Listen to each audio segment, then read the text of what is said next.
Ladies and gentlemen, hello and welcome back again to the Summit 8 qualifiers, taking a look at our second game of the day, first series of the day. It's NaVi facing off against Team Empire, and it's game number 2, and we are looking at a completely and totally and absolutely different draft. Tsunami, how you doing, my man? I'm good. Empire, yeah, this is definitely totally different. This is, for one thing, it's not Shadow Demon. The other thing is, like, it's like upside down pretty much, because I was looking at the MDL match from yesterday, and NaVi ran Beastmaster in all 3 games, and it was usually a Earth Spirit on Empire. But it seems to have been reversed now, and I think that Empire was just like, oh, you probably expect us to pick Earth Spirit first, but we're gonna take your Beastmaster. And NaVi was like, alright, fine, we'll just take your Earth Spirit. The thing is that I think NaVi come out on top, because out of the few games that both teams have played this patch, NaVi has won 3 out of their 3 Earth Spirit games, and Empire has won 0 out of their 3 Beastmaster games. So, I'm not 100% sure I'm confident with this Beastmaster pick, but at least it's different, and so I give him props for that. I am completely and totally going to be on board with the Beastmaster pick. To me, this feels like maybe the most broken hero of the patch. Whoa, that's a bold claim. I think it's true, though. I'm pretty sure that if you look at, like, because the thing Have you seen Tiny, though? Well, here's the thing. I don't care about Tiny. Get off me, Tiny. I don't care. This is what I'll say about it, is if you look at positional scarcity, that's the thing that sticks out to me the most. There are, like, 2 top-tier offlaners, as we see a Tiny that's going to come out now, so we'll get our chance to figure out if this is true or not. There are a bunch of top-tier, like, carries. I think there are 2 top-tier offlaners right now, Beastmaster and Brewmaster, and then everything else is, like, a tier below. It's so freaking good. This guy is ridiculous. You get yourself a giant creep. Also, your Hawks not only go back to, like, pre-nerf nighttime vision, but they get increased to 1,000 range, and you get 3 of them at level 25. That part doesn't matter as much, but you get 1,000 range at nighttime on your Hawks. Are you kidding me? This guy's crazy. They're not invisible anymore. It doesn't matter. They're tanky. They are tanky. He's good. He's damn good.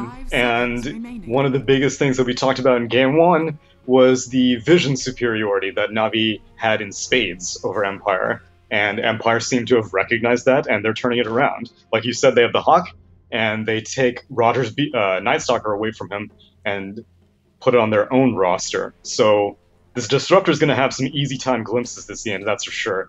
And I am going to be very scared if I'm the Queen of Pain on NaVi this time, because last time it was Empire's Queen of Pain that didn't really have a good way to get back into the game. This time, Dendy's going to be the one struggling with it. Oh, for sure. And I don't know. I'm sort of still trying to figure out, like, I think that there's still a lot to be figured out about this patch. Talk to me about the Tiny, though, because you seem to feel very, very confident in this hero. What was the big thing that's sort of changed in the past couple of days that's brought him to sort of top-tier relevance? I was a big hater on Tiny in the original 7.07 because the hero just did not make sense in multiple respects, and to an extent right now he still does not make very much sense, but it's an experiment, and I'm always up for new, unique interpretations of heroes. 0 agi start plus 0.0 agi per level is weird, but Tiny has a lot of stuff going for him. In the B patch, most notably, Tree Grab is not garbage anymore. Okay. It was pretty bad in the original 7.07 patch. It now has a flat cooldown. Originally, Tree Grab basically had a 40-second cooldown at the first point. And you didn't want to have to max Tree Grab out, because then you don't have Avalanche and Toss. And that's your best spells, bar none, during the first 20 minutes of the game. And so it was always like a weird spot. You're like, do I play Tiny Roaming?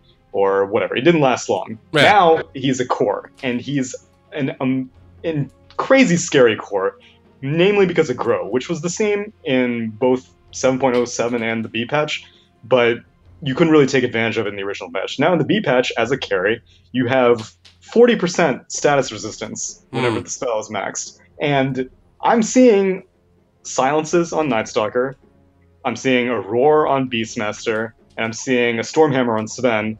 And if this Tiny manages to hit late game, he's not going to need a BKB against any of these spells, because he can just stand around and eat all of them and proceed to cleave your entire team down. So Tiny is definitely a force to be reckoned with in this B patch. And I think the other thing that was really cool about Tiny, even in the last patch, was the changes of the 40-minute runes, getting 2 of them at once. How many times have we seen DDs just end the game with Tiny? And now you have double the chance that that's going to happen. It was something that didn't get seen all the time, but when it happened, it was really significant. And now you have that built-in cleave mechanic, which is basically the Aghanim Scepter of old. It's all looking good in some ways, but I still have to say, like you mentioned earlier, you don't have Agi, you don't have armor, and Sven, he's a hero that can take advantage of that. There's a lot of concerns that I do have about him, particularly if, you know, before he gets a ton of that status resistance up, like you roar him and then just send all those Beastmaster summons at him. It could be scary, but maybe that's where the rest of the heroes of Navi come in to try and save his day. And Empire, they're going to take a last pick DK. It's going to be a lot on that hero for sure, the Tiny, to carry Navi, and we'll have to see if they can make it work. Any last heroes that you'd really like to see from Navi? Vengeful. No, it's banned. Man, and Wyvern's banned also. I guess you could go for Io, but that's not a very commonly seen combination anymore. Again, like that's seen. If I had told someone in 2012 that Io Tiny was not going to be a thing anymore, they'd be like, "No, I don't want to play Dota anymore." Then, in fact, I think one of my biggest theories is that Tiny's Aghanim Scepter got removed because it would be too good with the Io Aghanim's talent. I think so too. I'm gonna go for the Tide. This has had been a little bit of a revelation recently. Oh my God, he has the Mohawk. I have not seen that set before. That's amazing. That's a vintage one. Well, I kind of like the Tide. I think that he's gone underutilized. I was talking with Aosin a lot about it, and he was mentioning that his 2 talents now, the damage reduction that you get on Anchor Smash talent, it's like plus 25% or something, and then also your Kraken Shell plus 24 of the threshold, means that this hero is just like, he's ridiculous now. Yeah, Dragon Knight especially is going to struggle against this Tidehunter for sure. I had seen the one clip that I'm sure many other people also saw of a Sven beating into a Tidehunter and doing effectively no damage thanks to that Kraken Shell talent. But then once he gets God Strength, then, you know, it's a flat amount of damage that's blocked. And so you may be able to do like 50% of a hero's damage whenever they don't have something like a crit. But whenever they do have something like a crit, you're still blocking the same amount of damage, but the surplus is still going to go through on the hero. Right. So Dragon Knight, on the other hand, does not have any sort of damage stir or that will help him very much. Corrosive Breath is probably one of the worst things that you could ask for against a Tidehunter because it does not really amp up your damage in a meaningful way. So DK is going to have big issues with this Tidehunter. It's going to be up at the Sven. And both these heroes don't really build into minus armor items, and that is usually what I think is the best thing against this new Tiny. New Tiny will more often than not build an Assault Cuirass very early on in the game. It's not like a 5th or 6th item like it is for most carries. It's like a 2nd item for Tiny because of that 0 agi. So he gets attack speed, he gets a ton of armor, and unsurprisingly the entire team is going to benefit as Crystallize gets spotted out, but he's going to leave. Yeah, no way to make that punish happen as the Disruptor is very far away. And how's my mic, by the way? Did I change it? It sounds the same-ish to me. What? Yeah. Okay, hold on. Just a second. All right. Let's see if you can get that lovely voice coming back to us. If not, that's fine, too. It's all good. We'll have to suffice for my sick, hacky awfulness. It's that time of the year, you know? It's getting all cold outside. It's starting to get a little bit rainy. It's been raining outside all day. People get sick. No one cares about your rain. How's my mic? It sounds better. Look at you. You're actually back. Now I have to turn you up again. All right. Audio on the fly. It's happening. Let me in, Coach. I apologize. I got Windows 10. I got Windows 10 hard. I was using my webcam camera. This isn't 2012. We have higher production quality here at BTS than a webcam mic. LOL. All right, I'm done. Oh God, I'm dying. All right, well, they get the range creep back. General now down at half HP. Maposhka gonna run away as well, and they're just keeping him out, zoning him away. It feels like Ghost Stick is probably gonna have a much better time of it than this, and he actually has taken axes first. Wants to be able to sort of zone back Snako. That one axe and punch did like half his HP pool. I'm just gonna throw a tree at him. The axes are interesting now. I haven't really seen any people taking advantage of the damage amp from the axes is now, man, General is in real deep. Oh, Roger! Oh, what a player! He spotted it out and rolled forward.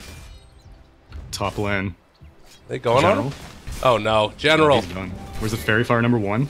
Oh god, is he really gonna live there? No way. Void from Maposhka. They get first blood. So Empire, they are able to fight back a little bit after the Roger steal of the courier.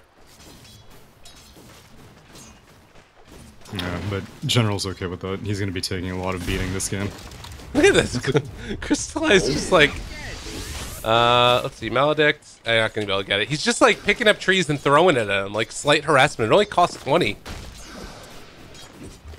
Yeah, and you don't really need it to farm, especially when you have a Witch Doctor who's helping to zone out the offlaner, so you can just use it as a long-range auto attack, I suppose. Yeah. Ghostic gonna heal back up. Realizes that Roger was coming over and can't come and contest for that rune. And, well, that's gonna be it. So, early laning, the way that this is gonna work out, do you feel like this is sort of the way that it's set up right now gonna be favoring either team in particular? Well, with your courier dying for Empire and DK of all heroes having to go back to the fountain, that's definitely a bit of a setback, but he didn't lose very much experience, so it's not that big of a deal. But yeah, that influences the top lane. Is now General again. It's in pretty deep. There's a glimpse of if they need it. And they'll pull him back in there. General, Fairy Fires, but to no avail. He eventually is brought down as well. So this tri-lane definitely working, and that's, I guess, where Empire is going to have to hang their hat. Yeah, Miposhka is going to be definitely much more effective this game than he was on that game with Kunkka, because this Nightstalker is getting a lot more done. He does not have to duel mid. Dendi is doing a just fine job being able to deal with FN's DK in the mid lane. Yeah. And he's going to keep that pace up. Again, with the courier being dead, like it's a setback for these initial levels, and that's where Queen of Pain needs to get that biggest advantage. She's gone for 2 points in Shadow Strike, no points in the Scream of Pain, because it's just, he needs to zone. He doesn't need to kill, he just needs to zone. Speaking of zoning, he is just not at all able to do anything. This is an awful time for FN. He is going to have the courier bring in, finally, gets the salve, has a bottle going also, and maybe FN can finally find something for himself in this lane here, as he is a 7-1 versus the 16-12. Tidehunter again taking some damage, but General's going to be fine through this. Yeah, General's got a point in Kraken Shell now, so it makes it a little bit more manageable. But although, maybe even more so than manageable, they may be able to find something themselves as Roger places an aggressive ward, sees Vangscore, roll for the bounty. Alright. They drop down that ward to block the camp, and moving up here, they have the catch on the Silent, but Coconut's not going to bounce. They have the Maledict, the stun from far away, not going to connect. Silent dodges everything and just walks away. Get off me. This Sven's gonna need, like, it's a smart idea that they've gone to block out this hard camp. For one thing, it means that if this supports of Empire ever notice, then they're gonna need to spend more time walking over to the Ancients. As now Crystallize in the bot lane is actually taking a bit of damage here.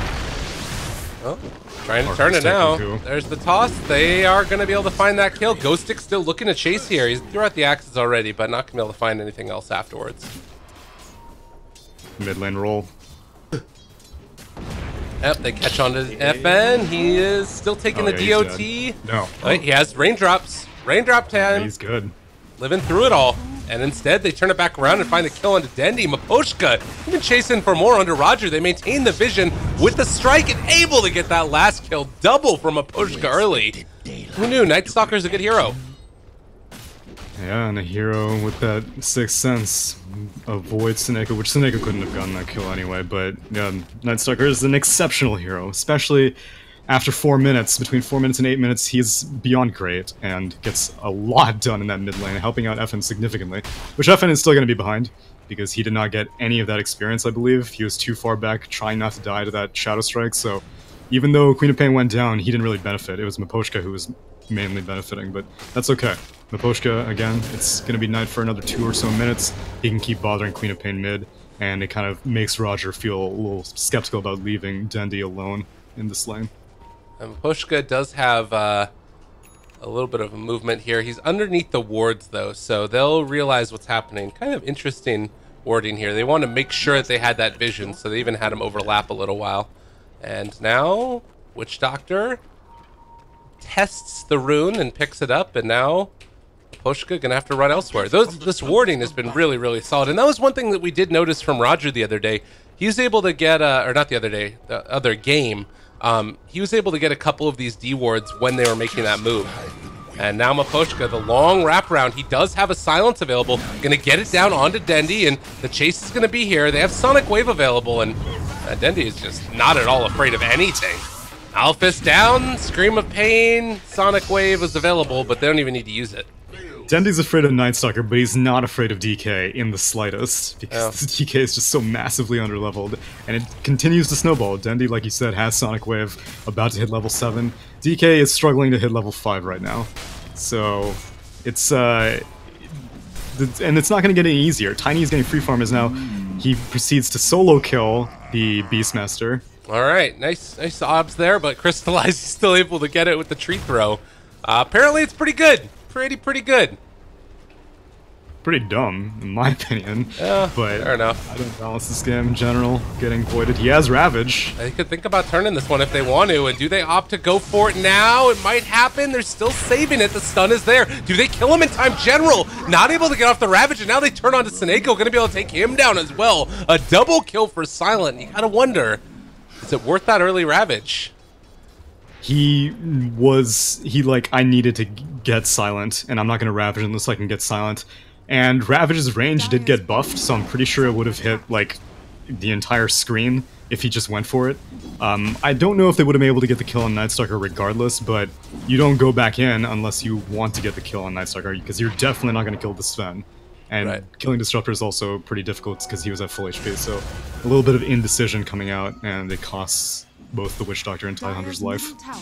General, they're trying to take him down a little bit here. The Ravage, the turnaround, is it going to be enough? Silent, still trying to stay tall here, but they're not able to get him. With Dendi, that should be the finish.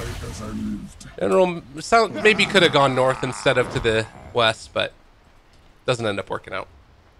Dendi has a blink, he would have probably gone for anywhere. At least at the minimum, it may have forced Dendi to use Sonic Wave, which he hasn't had to do, and being able to kill the one position without having to use your ultimate as a Queen of Pain is a great feeling, because now you could use it on FN mid, who has just 860 HP. Oh, look at Crystallize here, though. Just takes out that 3-stack so quickly, and now he's firmly in the lead of the net worth. 5,000 almost. 9 minutes into it, he has also gotten, how much CS? 70 CS at 9 minutes? This guy's a monster. And that one kill on Beastmaster as well, which you caught, so it's all good. Oh, definitely. Avalanche. Toss to follow, maybe, possibly. Give him they that tree. don't even need to. They just punch him to death. And Tiny, all right, I'm a firm believer now. You sold me. Don't let me sell you. Let all the one positions of the world sell you, and beware in your pubs, because Tiny, in this iteration, is a hero that could very easily be played by anyone just rolling their face on the keyboard. No. Well, it's a really frustrating situation, I'm sure, for FN. Right now, he is below the Tidehunter in terms of net worth, almost being surpassed by his Night Stalker, based upon those couple of kills that were found earlier. He's only level 6 compared to the 8, almost 9 of Dendi. This has just been an awful game for FN. And they're trying to salvage it a little bit here with the first roar of the game, I think. They don't have any points in Dragon Tail, though. So Disruptor's not 6 yet either. I don't know. They're going to have to suffice for a kill on Snako.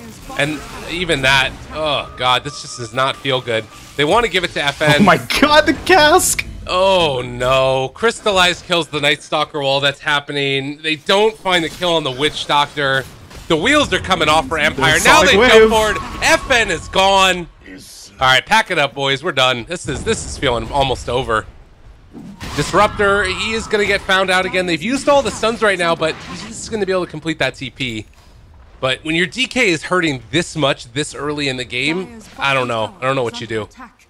Yeah, and back in the day, DK used to have a pretty great XP talent at either 10 or 15, and that was, you build a Midas and you're back in the game, because, it's like that Venomancer, except Venomancer just was a better version.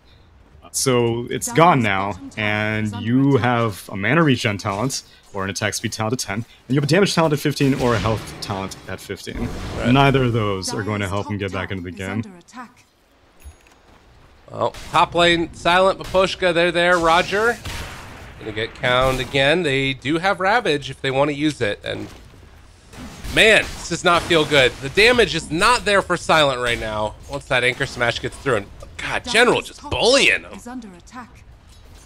3 points in Kraken Shell. Headdress on top of that, going for the mechanism. Tidehunter is only going to get harder and harder to kill as the game gets later. Well, another kill down bottom. Seneko is able to find it again. And yeah, I don't blame you. Tiny is a very burst damage hero. You can't really keep track. Yeah. 1 second a hero's there, the next second they're gone. So, meanwhile, it's sort of feeling like every lane is going the way of NaVi right now. The sort of lone hero that's having a decent time is the Sven. But even he is, paling in comparison to the amount of farm that Tiny's getting. So where do you go next for Tiny? It looks like he went for Manta next into Shadowblade. Do you like this decision by Crystallize? I think it's Sanjin Yasha. Yeah, it's a Sanjin Yasha. So it's mid-game oriented. Possibly because they recognize that DK is so far behind and Sven's also so far behind. It's like, let's just end the game early, as now they're going in again on Ghosted. You can see this one, can't you? Oh, definitely. Or turnaround, not happening, and I think that he's still dying here. The Malefice will be able to get the kill, and Vanscore, God, they did not want to stand up to this guy. He hits pretty freaking hard. Crystallize. Comfortable throwing the tree and toss as well. It's all going down, and Vanscore looking like he might live. Barely. Seneko. A madman. Gets the TP away. He's gone. All right, now they're also trying to take down FN. They roll back in yet again, reapplying Magnetize. FN is dead. So the final tally ends up being the Dragon Knight and the Beastmaster dead for the Witch Doctor. Feels bad. Yep. And Crystallize basically walks out unscathed. You see, you can hover. This is one of the few heroes that I recommend hovering over this little stat counter. So you see 40% magic resist. That's complements of obviously the inherent magic resist plus the 20% that he has from his level 10 talent. You see 41% physical resist. That's complements of the Aquila and whatnot. Right now he has 8 armor with 0 agi, of course. And the status resistance is 13.6% right now with 2 points in grow. And wait, actually that's surprising. What? That doesn't seem to add up. Oh no, so I guess the tooltip doesn't show it. So 13.6 because of his strength, and then slap on another 30% because of his grow level 2. Yeah. So he's basically 40% immune to the entire game. Well, it's not looking great. There's a lot of numbers that you just said right there. The thing that I'm taken from that is it's looking bad for NaVi. Excuse me, looking bad for Empire. Excuse me. Accurate. Sonic Wave connects onto 3 of them. General walking forward. Crystallized already on the dominating streak. They still have the Ravage available if they want to walk forward and take the ball down. It might just happen. He's silenced. They're not hitting the Tidehunter. Good decision. He's not able to proc that Kraken Shell, but now the Static Storm down as well. They're actually making this work. Empire fighting back. Can he get the Ravage off in time? He pops it. The turnaround. Crystallized. It's still not going to be enough, though. They've lost so many, and they're going to lose even more. They pull it back in. Empire, fight back and make it work. That was a great dance. That was perfectly in concert, everyone. So Queen of Pain surprisingly was not really committed to that fight. A Sonic Wave was casually. Well, actually, I don't even think Sonic Wave was in that fight. No, it was. It was right at the start, but it didn't really look like it did enough damage. It hit onto a couple of them, but it just that's right. tickled the backline. And one of the disadvantages of this new Tiny as Namaposhka avoids a Boulder Smash is he's kind of a cooldown dependent carry now. Kind of like Flak Cannon, in the sense that once Tree Grab is down, your carry potential goes down the drain big time. And so it was a fantastic Ravage, and under normal circumstances, if you had someone like Sven, they would have gladly gone in on that fight. Tiny does not have a tree. It was on cooldown because he was right-clicking people during the first half of the fight while General was walking around silenced. And he was silenced the entire time. First, it was the crippling fear of the Night Stalker during nighttime, lasts a whopping 5 seconds, then follow up with Vangscore's Static Storm, which is perfectly placed, and that's a recipe for a 1-team fight. Huge recovery from Team Empire after that. Yeah, and again, like the choice to Dendi. Yeah, he's in trouble. Dragon Tail. They got the follow-up. This should be a... No, he blinks away. Oh, and now Ghost Stick needing to run away from him as well. The turnaround. Smoke out with the rest of NaVi. Oh, Vanscore getting rolled on. He gets silenced. He gets stunned. And Vanscore going to get dead. Can they find any more here, though? Looks like the answer is no. Space created. I suppose Disruptor dies, you get a tier 1 bot? Almost? No. No, you don't. Roger. 3 at least. Okay. Silent ends up getting it. Oh, they try and take him down. Roger's trying to walk away. The cleave! They get him with the cleave. Oh, and Dendi, he just wants to kill off the Sven. He's gonna get it. Poshka. He is still alive here. And just gonna TP out now.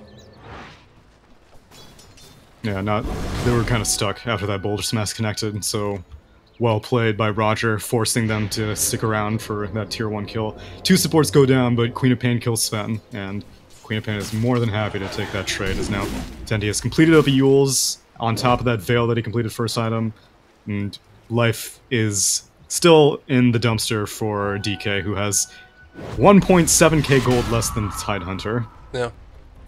Well, I mean, I'm looking at the game right now, and the way that it was looking just a few minutes ago before that fight mid, it was awful. It was terrible for Empire, but now they're only 800 gold behind the Tiny, the Sven is. This is starting to feel like there's some strong comeback potential here. He's getting into an early BKB, has the Blink Mask of Madness already. It's not looking so bad. For Tiny, a lot of his potential comes from his experience rather than his farm, thanks to the new Grow. And so...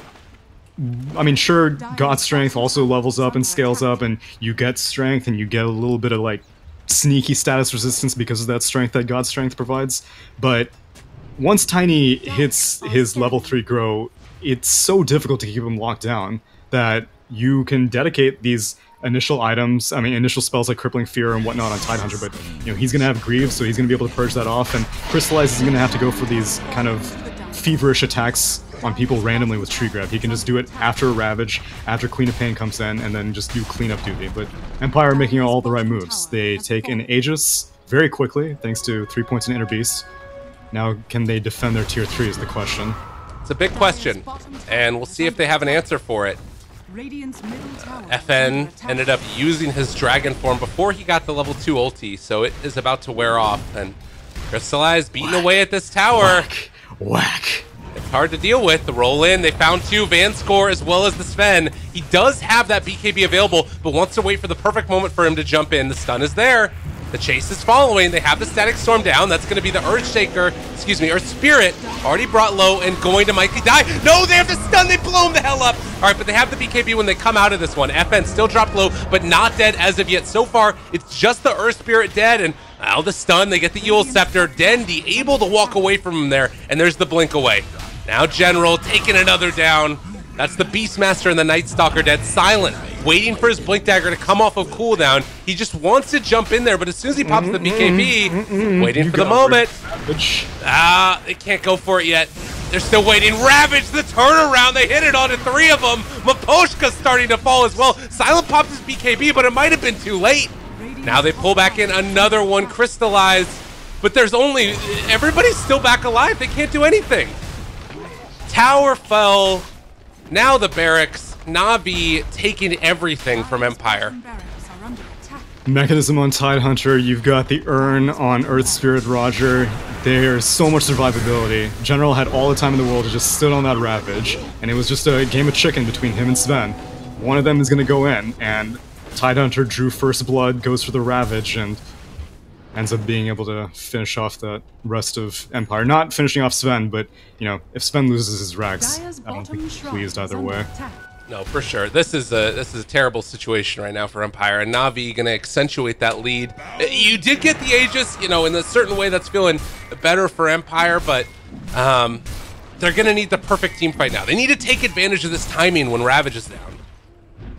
Yeah, but they don't have their Aegis after that fight, which is a big problem. So you were basically effectively taking it out of Navi's hands, and you could try to start a fight with Ravage, but I'm pretty sure you still win it if 4 of Navi are still around. Oh, this could work though. Oh, they got the blink off. There's the chase though, and they have the silence that gets laid down on top of him. They also have a roar, but Crystallize, he's in the middle of all of them. Static Storm down. This is not terrible. They roar up that Sven. Can they find the kill? Crystallize though, the combination, it's too much. It's all too much. Crystallize running away from him yet again. Status resistance. Oh, he gets away. Oh my god. There were so many opportunities there where they almost killed off the Tiny, but like you said, that status resistance. So that was Roar used on him, that was Static Storm used on him, that was Stormhammer used on him, and he took 40% of all of that. All of that. Technically not the Static Storm, but he took 40% of the Static Storm damage, which is the main thing, so... Right. Good luck ever trying to kill this hero once he finally hits his level 3 grow. That was with level 2 grow, and that was without him having a BKB. Now he has both, well, he doesn't have his level 3 grow yet, but he has a BKB now. So it's just that much harder. And more importantly, it was all of the ultimates pretty much used in that last one. They still have 30 seconds before Static Storm is back up. They have to have that, and, well, Navi just got Ravage back up again. Empire trying to hold the base desperately, but they need to wait till Sven is back up again. They need to wait for all their ultimates. They need to wait for a lot of things, and Navi are not giving them that opportunity. Next creep wave. Might be time to go. Smoke up? Oh, the fake back. This Dark Troll Warlord's like, hey guys, the coast is clear. I don't see anyone. Aw, General. Maybe it's an illusion. They're walking. Snako wanted to get that ward down, but Vanscore waiting on the high ground, making sure they won't get it. They don't have vision. One thing this Empire team does well is keep vision over everybody. Jump forward, Ravage, why not? Make it happen, baby. Stun through onto 2, that's a kill. Silent trying to stay on top of anybody at all, but the toss lifts Silent up in the air. They take down the Witch Doctor. Ghost Stick already brought down Solo in general. Isn't gonna end up dying there either. Silent, nothing left in the tank. They toss, they kick, they drop stones on him. It's all over. NaVi built up a lead. They thought they might have thrown it away a little bit in the mid game, but it was never in doubt, really, as they take down the mid Rarix as well. Yeah, who needs vision when you have an ultimate that basically reaches 5 monitors away? General was just like, I'm sure they're in this general vicinity, so I'm just gonna Ravage. Yep. And guess what? It usually works out. Well, they have buyback on the Sven, but it is feeling like a fool's errand at this point. Somehow they missed the stun, but that's fine. Avalanche, toss back, Crystallize. He pulled him into his team, and Maposhka wasn't able to get away. They're taking down this tower. They don't even have the Witch Doctor here. He's just running through the river. I don't think he's critical to this push, to be fair. Fair enough. No, General. He can blink. He's getting attacked and he can just blink. God, that is... Oh. Oh, Lord. All right, they pull back in 1. Dendy, stun. Maybe more. Roger gets the turnaround stun. Silent, they want to kill off Dendy so badly, but his Yule Scepter gets off, and now the blink away, the BKB from Crystallize. He's trying to take him down. Status resistance, though. Is it going to be enough? Can they kill off Crystallize? They do. But Dendy able to finish Silent, and FN trying to armlet toggle for all he's worth. It's not looking like it's going to be enough to take him down, as General now needing to run away. Still 40 seconds until Ravage, but Roger gets the stun, gets the magnetized reapplication, even onto the Hawk as it falls down dead, and Maposhka, he's gonna die with poor Ghost Stick. And GG is called. NaVi eliminate Empire from the Summit 8 qualifiers. And what a fashion to do it in. 2 blowout games, and I would definitely have a lot of emotions going through my head if I was Empire, for sure, because, like, you know, all things considered, like, even beyond any sort of game bugs here and there, like, this is now breaking the trend. Like I had mentioned earlier, like, it was usually Navi would come out on top for some qualifiers, and then Empire would come out on top, but now that's 3 in a row for Navi. And, you know, as it is, you're just happy that you don't have to go against VP if you're in this region. But NaVi fans rejoice because that's 3 in a row. Things are looking good. They're not in the summit yet, but they're in the grand finals for the qualifiers now. Exactly. And well, we do have one more match that's going to take place a little bit later on today. It's going to be VP versus Vega. Tsunami, any sort of final thoughts on how you see NaVi as they face one of those two teams? Do you have a sort of inclination of where you think they stand? I don't think either of these games are good benchmarks. I mean, maybe this is just me like throwing my own, projections onto it, but like it felt like too emotional of a game for Empire because like they did not look like a very cohesive team for either of these games, and their drafts were also kind of like haphazard. So I don't really know if you can rest your hat as a NaVi fan saying like, oh, clearly they've reestablished themselves and whatnot. I think that the team is looking fantastic with Crystallize. I think Crystallize has been an amazing fit for NaVi, and I don't think any NaVi game I've seen I've been like, oh, this carry player, he's dropping the ball. Crystallize either has a good game or he has a great game, and both of these games are great. Let's hope that he can replicate that against what will probably be VP, but could be Vega Squadron. You never know as they move into the grand finals. True enough. Well, ladies and gents, that's going to do it for our first game of the day, NaVi versus Empire. My dog is losing her mind in the background if you were hearing some rumblings out there. Nova, exactly. But we'll be back in a little bit with our second series. Tsunami, I think that you're going to head on out, but it was a pleasure. Thank you so much. Everybody be sure to follow this lovely, lovely man with the newly fixed voice as well, at Tsunami643. Is that correct? Am I right? That's correct. No. Any sellouts you want to do? Shout out to VP going into this qualifier. I said it's a good thing you don't have to go against VP because, as usual, I was just like, oh, they'll probably be invited. Yeah. And they thought they would probably be invited too. But due to some miscommunications, they're just run truck through these qualifiers. And sucks for CIS, but if there was ever a time for an upset, it's going to be now. Absolutely. All right, well, ladies and gentlemen, that's going to do it for us. We'll see y'all in a few for our second series, VP versus Vega. I'll let you guys know in a few minutes when that's actually going to take place, but stay tuned. More action from the Summit 8 happening right after this.